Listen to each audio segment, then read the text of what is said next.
Hello ji, welcome to our channel. कैसे हैं आप सभी लोग। आज डिस्कस करने वाले हैं हिंदी का प्यारा सा टॉपिक, संज्ञा, जो हम बचपन से पढ़ते हुए आ रहे हैं। लेकिन आज ऐसा पढ़ लेंगे कि दोबारा से आपको कोई भी क्लास देखने की आवश्यकता नहीं होगी और कुछ भी ऐसा पढ़ने की आवश्यकता नहीं है जिससे आपको बार बार से याद करना पड़े। आज इसी से हम कवर कर लेंगे, ट्रिक बना लेंगे साथ में, जिससे आप कभी नहीं भूलें। संज्ञा के बारे में कोई भी आज से क्वेश्चन आएगा आपका गलत नहीं होगा। कुछ दोस्त बोल रहे थे कि वह बोर्ड पे क्लियर नहीं दिख रहा है। हाँ, यहाँ कुछ लाइट पड़ रही है लेकिन यहाँ में कुछ नहीं लिखता, क्योंकि सामने लाइट है वह यहाँ पर पड़ रही है डायरेक्ट। उसको थोड़ा ऊपर नीचे करेंगे। उससे पहले अगर आपको क्लैरिटी नहीं आ रही है तो थोड़ा सहयोग करें और जो वोकल आप सुन रहे हैं उससे थोड़ा एडजस्ट कर लें कि जो सुना दिखाई नहीं दे रहा है वह सुन के आप कर लें, क्योंकि अभी सेटअप यही है। अपग्रेड होगा तो आपको पता लग जाएगा। लेकिन आप कंटेंट पर ध्यान दें और कोशिश करें कि साथ साथ सुनते हुए चल रहे, फिर अगर दिखाई नहीं दे रहा है तो ठीक है। तो चलिए शुरू कर लेते हैं। संज्ञा, संज्ञा होता क्या है। देखिए, सबसे पहले संज्ञा क्या होता है यह जान लेते हैं, उसके बाद जानेंगे कि इसके भेद कौन कौन से हैं। और इतना सारा डाटा आपको अभी अभी के अभी याद हो जाएगा, कोई भी दिक्कत नहीं लेनी है। संज्ञा आपके आसपास जो भी चीज़ आप देख रहे हैं, जो भी वस्तु, व्यक्ति, स्थान आप देख रहे हैं, वह सभी संज्ञा है। अभी इस टाइम भी आपके हाथ में जो मोबाइल है, आपके आसपास जो दीवारें हैं, आप खुद हैं, जो आप पेन यूज़ कर रहे हैं, वो सभी संज्ञा है। परिभाषा ये है कि किसी व्यक्ति, वस्तु, स्थान आदि के नाम को संज्ञा कहते हैं। आप खुद भी एक संज्ञा है। लेकिन चीज़ें संज्ञा कौन कौन सी हैं कि आप संज्ञा के कौन से भेद में आते हैं, और जो आपके आसपास वस्तु हैं वे संज्ञाएँ कौन कौन से भेद में आती हैं, वो सभी बातें भी अभी जान लेंगे। देखिए, संज्ञा से हमें लग रहा है कि संज्ञा, संज्ञा, पंजा, है ना। पंजा, संज्ञा, पंजा, पंजा। पंजा क्या अर्थ है। संज्ञा के 5 भेद हैं। ठीक है, जब भी आपको संज्ञा सुनाई दे, दिखाई दे, तो आप ध्यान रखें कि संज्ञा से पंजा लग रहा है। संज्ञा, पंजा। संज्ञा के 5 भेद हैं। 5 कौन कौन से। सबसे पहले, कोई भी व्यक्ति है, कोई भी व्यक्ति है, उसकी जाति न देखें, उसके भाव देखें, तभी तो समूह बनेगा, है ना। और समूह को कभी भी डर नहीं लगता। ठीक है, तो व्यक्तिवाचक संज्ञा, जातिवाचक, भाववाचक और समूहवाचक, और डर से द्रव्य, द्रव्यवाचक संज्ञा। ठीक है, ये प्यारे प्यारे 5 भेद हो गए हमारे संज्ञा के। ठीक है, अभी जान लेते हैं एक एक को बड़े प्यार से। संज्ञा की परिभाषा हमने जान ली है। हमारे आसपास की सभी वस्तुएं संज्ञा में आती हैं और बहुत ही प्यारा टॉपिक है। यहाँ से क्वेश्चन बनते हैं बार बार। सबसे पहले जो हमारा पॉइंट था, व्यक्तिवाचक संज्ञा क्या होता है। देखिए, एक ही तरह की, जो एक ही तरह की नहीं, एक ही, हाँ, कुल एक ही, जो सिंगल इंडिविजुअल पीस है, एक ही व्यक्ति, वस्तु या स्थान का बोध हो, वहाँ पर व्यक्तिवाचक संज्ञा हो जाता है। परिभाषा क्या बनेगी, जिन संज्ञा शब्दों से एक ही व्यक्ति, वस्तु या स्थान का बोध हो तो वहाँ पर व्यक्तिवाचक संज्ञा हो जाता है। किस प्रकार से, जो बिल्कुल एक ही है। जैसे आप यूनिक हैं, आप खुद एक हैं। आप रेमन हैं तो आप यूनिक हैं। आप मनोज हैं तो आप यूनिक हैं। या आपका जो भी नाम है तो आप यूनिक हैं। उसी तरह कोई भी शहर का नाम है, जैसे चंडीगढ़ है तो चंडीगढ़ तो एक ही है दुनिया में, है ना। और उसी प्रकार से जो भाषाएं हैं, जैसे हिंदी है, इंग्लिश है, वो भी एक एक है। कहने का मतलब ये है कि जो चीज़ सिर्फ एक है दुनिया में। ठीक है, तो यहाँ पर एग्जाम्पल देख लो, जैसे रेमन, चंडीगढ़ और हिंदी। इसी तरह और भी आप उदाहरण इसमें ऐड कर सकते हैं। ठीक है, जिस प्रकार से आपका खुद का नेम हो गया, या आपका शहर हो गया, या कोई भी लैंग्वेज हो गई, इसी प्रकार से अन्य भी इसमें आ जाते हैं। इसके बाद व्यक्ति के बाद जाति, कि उसकी जाति मत देखो, जाति से जातिवाचक संज्ञा। ठीक है, अभी हमने की थी कि एक ही व्यक्ति, वस्तु, स्थान का बोध हो। अभी हम कर रहे हैं एक ही प्रकार के अनेक वस्तुओं का बोध हो, यानी कि एक पूरे वर्ग का बोध हो, है ना, एक ग्रुप का बोध हो। जैसे अभी रेमन थी, रेमन के साथ में पूजा आ गई, है ना, और सरिता भी आ गई, तो ये हो गई लड़की। ठीक है, इसमें लड़की या कोई शहर या कोई भाषा ये आ जाते हैं। यानी कि अगर हम स्पेसिफाई करें कि रेमन के बारे में बात हो रही है तो वह आ जाएगा व्यक्तिवाचक में।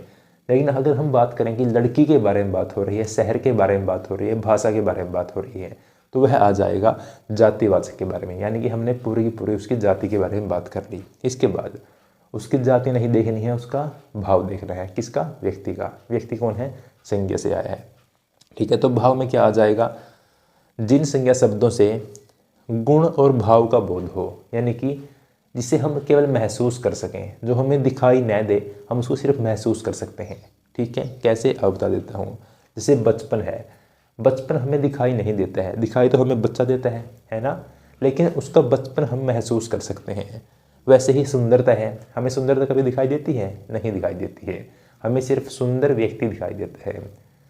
ठीक है, इसी प्रकार थकावट है, थकावट हमें दिखाई नहीं देती, थकावट हमें महसूस होती है। तो ये आ जाएंगे भाववाचक में। इसके बाद व्यक्ति हो गया, जाति हो गया, उसका भाव हो गया। अब उसका समूह है, हमें बनाना है। तो समूहवाचक संज्ञा क्या होती है? किसी व्यक्ति या वस्तु को जब झुंड में दिखाया जाए या समूह में दिखाया जाए। कैसे? जब पूरे पूरे ग्रुप को दिखाया जाए, जैसे फौज हो गई है ना, सेना है ना, या कक्षा हो गई, या परिवार हो गया, जहाँ पर एक पूरे समूह की बात की जाए तो वहाँ पर हो जाता है समूहवाचक संज्ञा। ठीक है, समूहवाचक संज्ञा जातिवाचक से कैसे अलग है वो भी देख लो, कहीं किसी के माइंड में डाउट बन जाए, अभी हो जाएगा क्लियर। जो समूहवाचक है वहाँ पर एक ग्रुप के बारे में बात होगी, जिस प्रकार से गुच्छा है ना, सेना है, यानी कि उसमें कई सारी चीज़ें आ जाती हैं, कई सारे लोग आ जाते हैं। लेकिन जो जातिवाचक है वह पूरी की पूरी जाति को डिफाइन करेगा, जैसे लड़की हो गई, शहर, भाषा, इस प्रकार से। और जो समूह हमारा बन गया, इसके बाद हमें डर नहीं लगेगा। डर से बना है द्रव्यवाचक संज्ञा। ठीक है, अब ये द्रव्यवाचक संज्ञा क्या होता है वो भी देख लो। कोई भी द्रव्य हो या पदार्थ हो जिसे हम गिन नहीं सकते हैं, जिसे हम माप या तोल सकते हैं। ठीक है, सिंपल सी बात है। कैसे? कौन कौन से उदाहरण हैं? जैसे पानी हो गया, तेल हो गया, सोना हो गया, यानी कि कोई भी लिक्विड है जिसे हम माप या तोल सकते हैं। ठीक है, तो इतनी सारी बातें संज्ञा से हमने जान ली है। बिल्कुल आसान टॉपिक था। आई होप कि आपको बिल्कुल प्यार से, आसानी से समझ में आ गया होगा। लेकिन क्लास तो आपने कर ली। क्लास करने का फ़ायदा क्या है? क्लास करने का फ़ायदा जब है जब आप कुछ उदाहरण यहाँ पर देखें और आप इनको करने की खुद कोशिश करें। जो हमने अभी 5 भेद जाने हैं, इनमें से कौन से का कौन सा यहाँ पर बनेगा, तभी फ़ायदा है। जैसे कुछ उदाहरण हमने यहाँ पर लिखे हुए हैं। अच्छा, उदाहरण आपके लिए यहाँ पर देकर जाऊँगा, लेकिन उससे पहले मैं आपको बता दूँ, इस क्लास से पहले हमारी एक कल क्लास हुई थी, एक परसों हमारी क्लास हुई थी।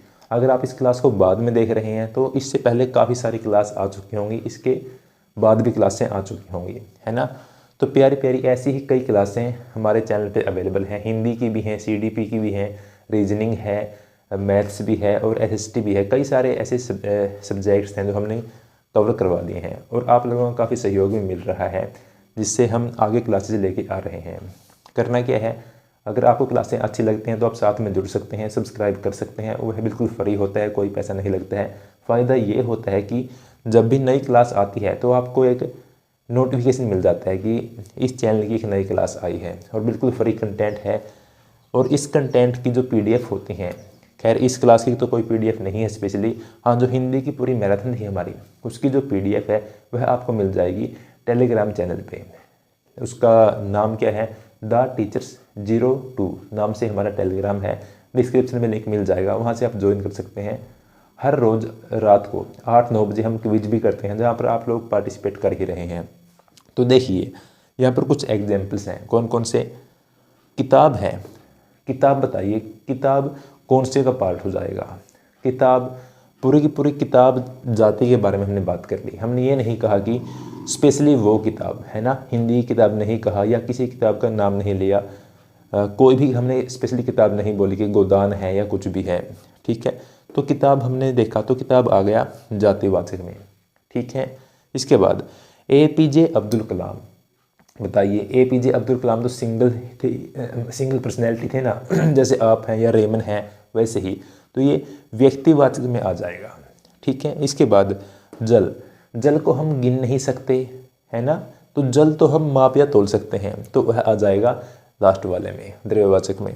इसके बाद फौज हो गया। फौज क्या है? फौज एक समूह है या गुच्छा है, तो हमने डिस्कस किया था समूहवाचक में। फौजी बताएं क्या है? फौजी क्या है? फौजी पूरी की पूरी फौजी जाति को यहाँ पर पेश कर रहा है, प्रेजेंट कर रहा है। ठीक है, तो यह आ जाएगा जातिवाचक में। तो इसी प्रकार से आप अपनी ओर से भी कुछ उदाहरण बनाकर देखिए, जिससे आपको ये टॉपिक समझने में काफ़ी आसानी हो जाएगी। ठीक है, और मेरा नाम है संदीप अल्फाज। आप ये क्लास आज देख चुके हैं, और ऊपर हम माँ सरस्वती का आशीर्वाद लेके चलते हैं। क्यों लेके चलते हैं? क्योंकि माँ सरस्वती वाणी की, विद्या की और संगीत की देवी होती है। ये तीनों डिपार्टमेंट्स इन्हीं के पास हैं। तो जहाँ पर भी आप अपनी स्टडी करते हैं, अगर पॉसिबल हो तो वहाँ पर माँ सरस्वती की एक छोटी सी प्रतिमा रख लें, या फिर आप लिख के भी वहाँ पर रख सकते हैं जय माँ सरस्वती। उससे काफ़ी आपको पॉजिटिविटी मिलने वाली है। तो आई होप कि क्लास आपको काफ़ी अच्छी लगी होगी। ऐसी ही क्लासें देखने के लिए चैनल से जुड़ जाएं। Thank you so much.